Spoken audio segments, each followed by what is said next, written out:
Shalom, I'm Dan Juster of Restoration from Zion of Tikkun International. I want to share with you about a very important verse. In Matthew chapter 17, after the Transfiguration, the disciples asked Yeshua, "Why then do the Torah scholars say that Elijah, Eliyahu, must come first?" Yeshua replied, "Indeed, Elijah is coming first and will restore all things. I tell you that Elijah has already come, and they didn't recognize him, but did to him whatever they wanted. In the same way, the Son of Man is about to suffer at their hands." Then the disciples understood that he was speaking to them about John the Immerser. This text has very important implications for those who believe in replacement theology and those who don't. Those who believe in replacement theology believe that John the Baptist fulfills the total meaning of Elijah's preparation before the return of Yeshua. But those that don't believe in replacement theology believe that Yeshua brought a fulfillment of the prophecies in the first centuries, but a partial fulfillment, and the literal fulfillment of that which was predicted by the prophets is yet to come.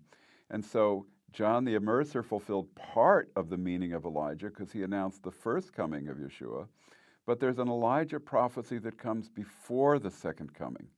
And the context of this is amazing in Malachi chapter 3 or chapter 4 in the English Bible. The very end verses, we read this: "Behold, I'm going to send you Elijah the prophet before the coming of the great and terrible day of Adonai." There was a great and terrible day of the Lord in the first century and the destruction of Jerusalem, but there's another one coming. And the Bible is clear about that, and there's more meaning to come from the Elijah verse.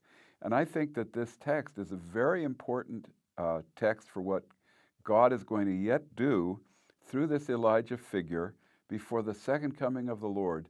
And it will happen in Israel, and I believe it will also happen to the body of believers. What will happen?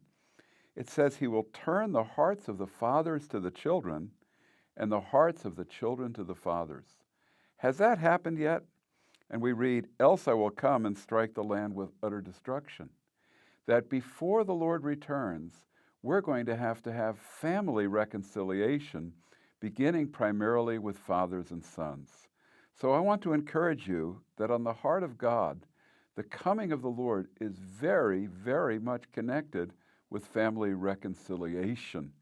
So I want to pray for you for family reconciliation, but that we're going to see a great ministry of family reconciliation of fathers and sons to fathers before the Lord comes back again. Father, just bless all of our listeners, and may they come to deep reconciliation and love. Anything that is not reconciled in their families will be put right through the presence and power of Yeshua. Amen.